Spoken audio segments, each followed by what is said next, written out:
Ça fait exactement 10 ans que l'AS Léopard remportait la Coupe de la Confédération africaine de football et nous avons jugé pertinent et utile de revenir ici sur nos terres pour rendre grâce à Dieu qui a permis cet exploit qui marque encore les esprits du monde du football africain. Et nous avons tenu à organiser cette célébration eucharistique parce que nous sommes toujours persuadés que la main de Dieu nous a accompagnés pendant cette odyssée.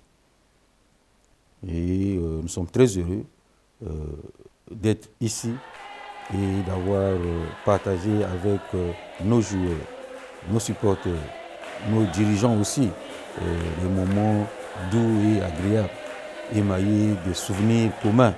Madoda, Madoda, Léopard, Madoda, Léopard, Madoda, Dodiangue, Madoda, équipe Yapang. Pendant cette aventure tout à fait mémorable, les matchs qui m'ont le plus marqué, c'est ceux qui intervenaient lorsque l'équipe était en réelle difficulté.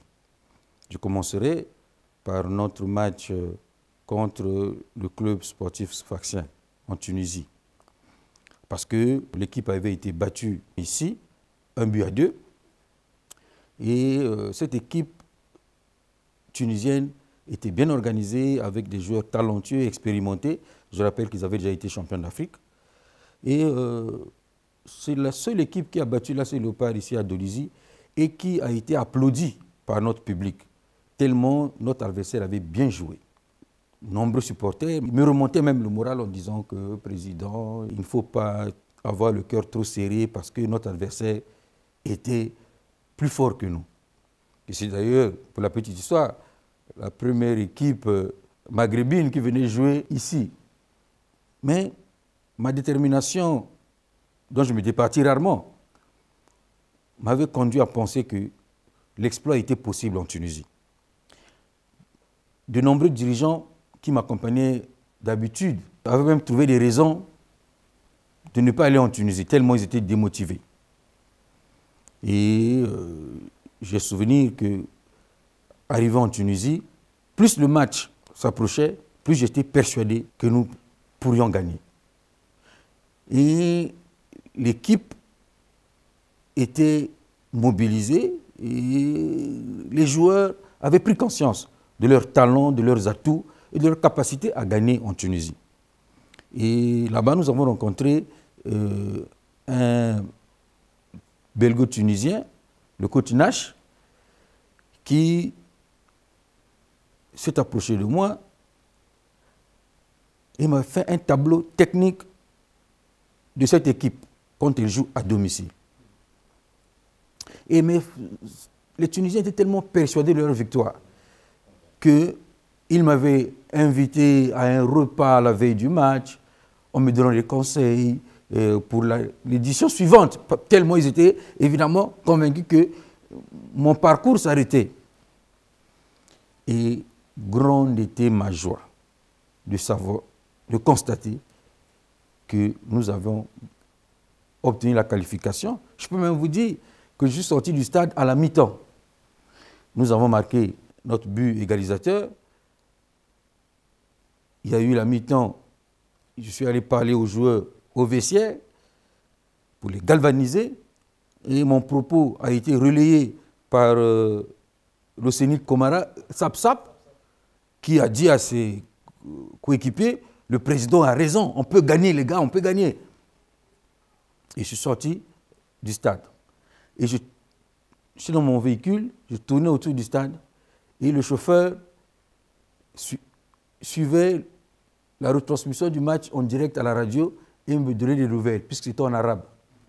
Et j'étais ému quand il m'a dit, président, vous nous avez éliminés. Et c'est le moment aussi de rendre hommage à un des dirigeants de la fédération de l'époque qui nous avait accompagnés et qui nous a quittés, paix à son âme, je veux parler de M. Eubomoa, qui avait joué en Tunisie, à l'Espérance de Tunis, et qui était de la délégation de la Fédération congolaise de football avec le président Fouani. C'est vraiment un moment émouvant, j'y pense presque avec des larmes aux yeux. Évidemment, il y a cet exploit aussi au Soudan, où la fin du parcours était presque annoncée. Mais on a, grâce à la détermination, l'engagement des joueurs, obtenu la qualification à Khartoum. Il faut reconnaître qu'il n'est pas facile de jouer dans un stade soudanais. Ce n'est pas particulièrement en raison de leur talent, mais en raison de la ferveur du public, parce que les Soudanais savent porter leur équipe. Et ce match également a été plus qu'important et plus que mémorable. Et enfin, il y a la finale. La finale avec tout ce qui s'y attache.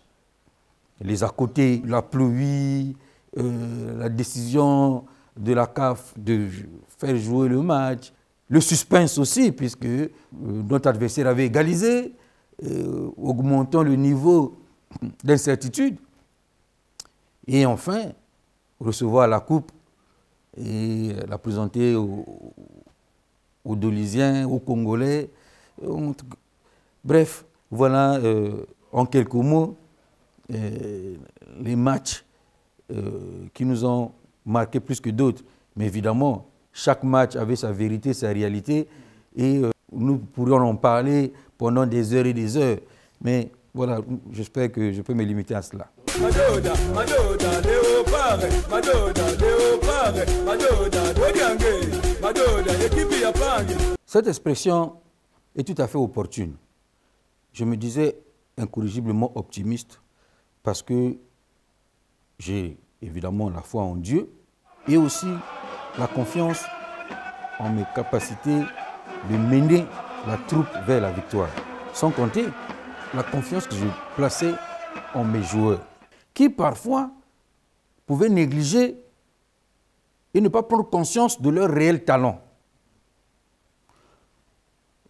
À l'orée de chaque saison, pendant les 2 premières expériences qui n'avaient pas abouti, nous nous efforcions, les dirigeants, les techniciens et moi-même, à bâtir la meilleure équipe possible en tirant les leçons de nos échecs.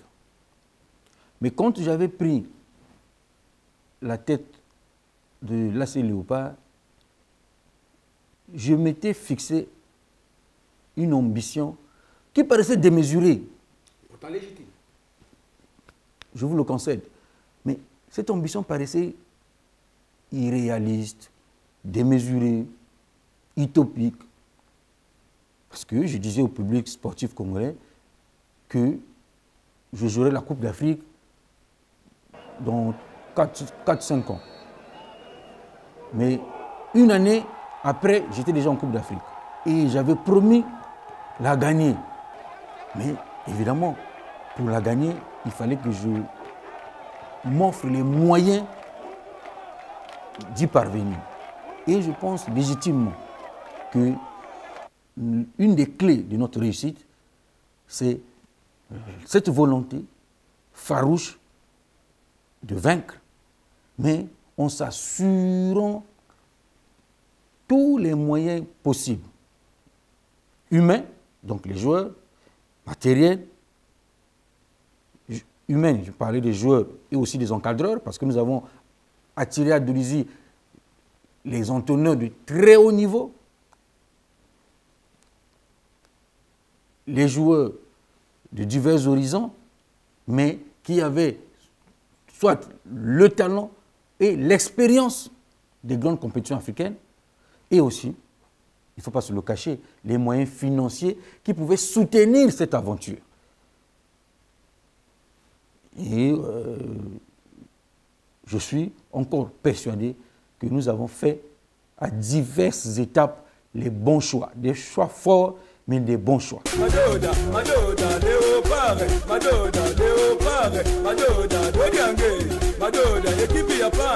Oui, cette phrase de Bernard Tapie d'ailleurs a souvent été mal interprétée. Mais en vérité, à chaque défaite, il faut savoir tirer les bonnes leçons. Chaque défaite est instructive. Et moi, en perdant à 2 reprises à Garoua et ici, face aux Angolais, je m'étais dit, mais en fait, il faut aller un cran au-dessus.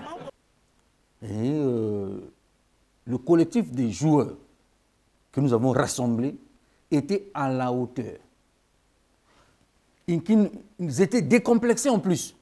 Parce qu'un joueur de l'OPA n'avait rien à envier à celui qui était à Mazembe ou au WAC au Maroc ou au Raja ou en Égypte, à Lali.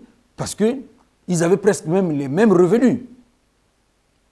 Sinon, chaque année, vous ferez un perpétuel remplacement.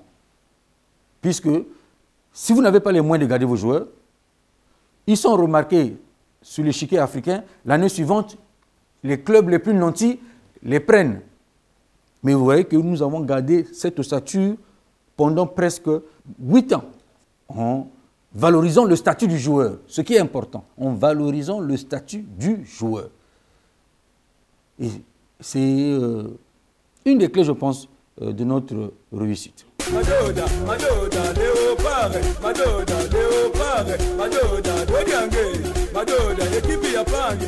Oui, monsieur le journaliste, vous dites toutes les villes du Congo. Oui, là aussi a été l'exploit de l'AC Léopard. Fédérer autour de l'équipe toutes les énergies nationales. Vous vous souviendrez que quand l'AC Léopard jouait, ce n'était pas seulement une affaire des Dolisiens. Des sportifs ou des supporters venaient de toutes les parties de la République. Poto-Poto, pour ne parler que de cette partie du Brazzaville, se vidait de ses habitants. Tous les jeunes de Poto-Poto étaient à Dolisie. Ceux de Sibiti, Kaï étaient à Dolisie. Infondo, Wesso appelait. Ils venaient. Les prières s'organisaient dans toutes les paroisses à travers le pays. Tous les Congolais s'étaient appropriés le projet de l'AC Léopard. Tout le monde était léopard. Et vous avez vu qu'à la finale, même tous les dirigeants sportifs congolais étaient au stade à Dolisie. Même mes adversaires à qui je rends hommage, et j'y reviendrai, mais étaient à Dolisie. Le jour même de la finale, pour la petite anecdote, je suis allé à la messe et selon nos us et coutumes, je suis allé m'incliner sous les tombes des anciens dirigeants et en revenant ici, mon dernier visiteur était M. Fernand Massala. Il était avec M. Milandou Gaston, qu'on appelle à Poto-Poto Yamelos. Ils m'ont passé le téléphone, ils m'ont dit, bon, on te passe ton grand frère, le président de Diable Noir. C'était le ministre Hugo Londeli, qui était en mission à Abidjan. À l'époque, il était maire de Brazzaville. Il me dit, je suis désolé, petit frère, je ne pourrais pas être à Dolisie comme tout le monde, parce que je suis en mission, mais je me rappelle encore, il dit, le Kwambali t'accompagne. Et je l'ai remercié. Je me suis retiré dans mes appartements, faire mes prières et mes ablutions. Et après cette dévotion à Dieu, je suis allé au stade et avec tout ce que vous connaissez. Mais je parle de cette communion autour de l'AC Léopard et j'ai parlé de mes adversaires de l'époque, mais c'est le moment aussi puisque depuis mon retrait du management actif, je n'offre pas les interviews, mais je dois remercier mes adversaires de l'époque. Parce que grâce à cette concurrence loyale, fort appréciable, parce que nous avions à l'époque, vous vous souviendrez, à Diable-Noir, M. Golondéré, le général Ndengue. À Saint-Michel, il y avait un président emblématique aussi, Guy Noël Ngoya. Au Kara, il y avait mon grand frère Blaise Elenga. À Pointe-Noire, il y avait mon oncle Gambaba. Vous voyez, cette concurrence ardue a fait progresser la Léopard. Et je peux dire merci à ces dirigeants passionnés. À l'époque, un match Léopard Diable Noir avait déjà un niveau africain. Au point que l'AC Léopard s'est senti plus à l'aise dans les compétitions africaines. Il est difficile d'atteindre un très haut niveau quand au quotidien, dans les compétitions locales, vous jouez à un très bas niveau. Et en 2012, je peux le dire, le football congolais avait pu hausser son niveau grâce à tous ces dirigeants que j'ai cités. Je peux en ajouter d'autres, hein, puisque à l'époque même les Konzo, les Tongo, les Hachemino à Pointe-Noire, on peut en citer, voilà. Madoda, Madoda, Léopard, Madoda, Léopard, Madoda, Dodiangue, Madoda, équipe Yapang. C'est avec une forte émotion que j'ai présenté cette coupe au président de la République. Il est peut-être besoin de rappeler que le Congo en club n'avait plus jamais gagné depuis 38 ans. Et en réalisant cet exploit, et en étant devant le président de la République, qui avait décidé de nous accorder la reconnaissance de la nation tout entière, j'étais animé d'un sentiment de devoir accompli, mais aussi de parfaite reconnaissance pour toute la confiance placée en moi et en mon équipe.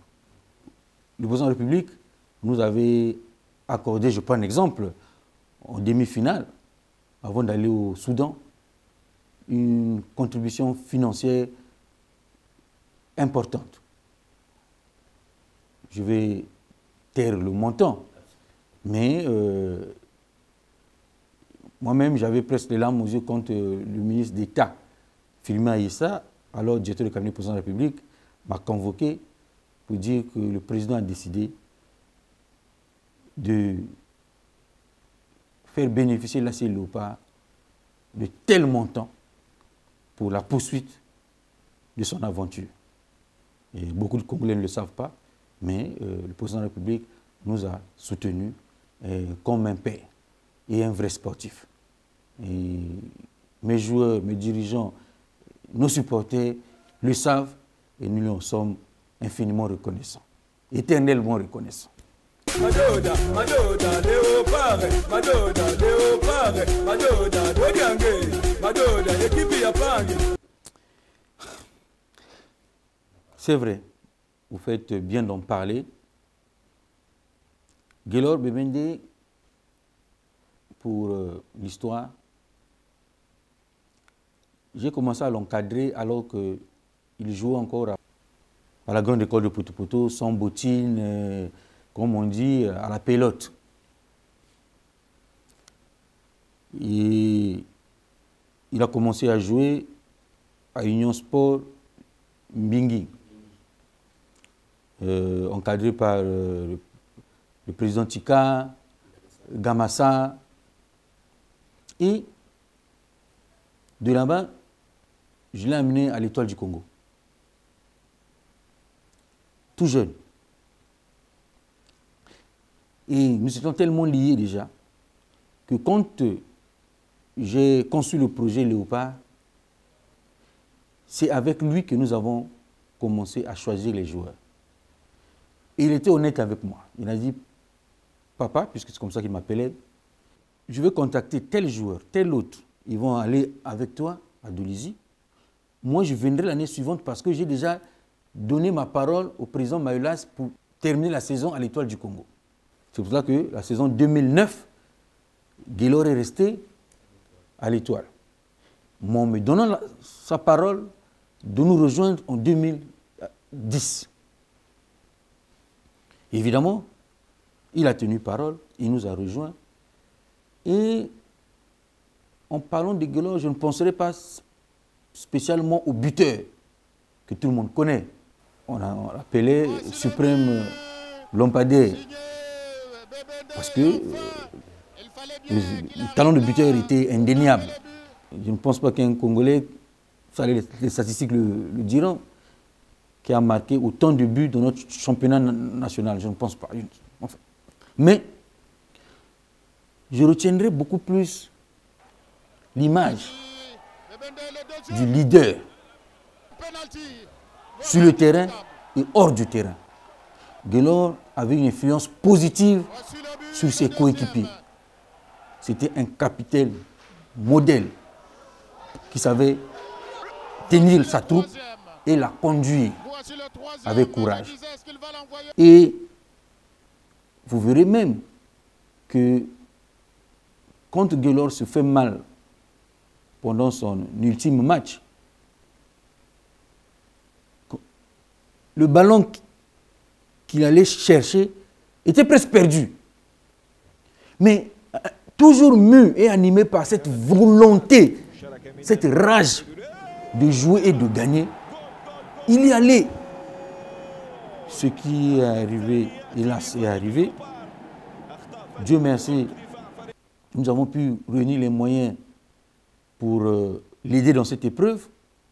Et aujourd'hui, nous sommes en parfaite communication. Il parle avec tous ses anciens coéquipiers, tous ses amis, tous ses parents. Et c'est un joueur convalescent, mais un homme heureux, plein de souvenirs, et qui partage d'ailleurs des vidéos avec ses amis. Mais je peux demander à nos supporters et au public sportif congolais de continuer à porter Guélor Bebende dans leurs prières. Parce que l'histoire retiendra toujours que c'était un joueur merveilleux, mais aussi un homme bien.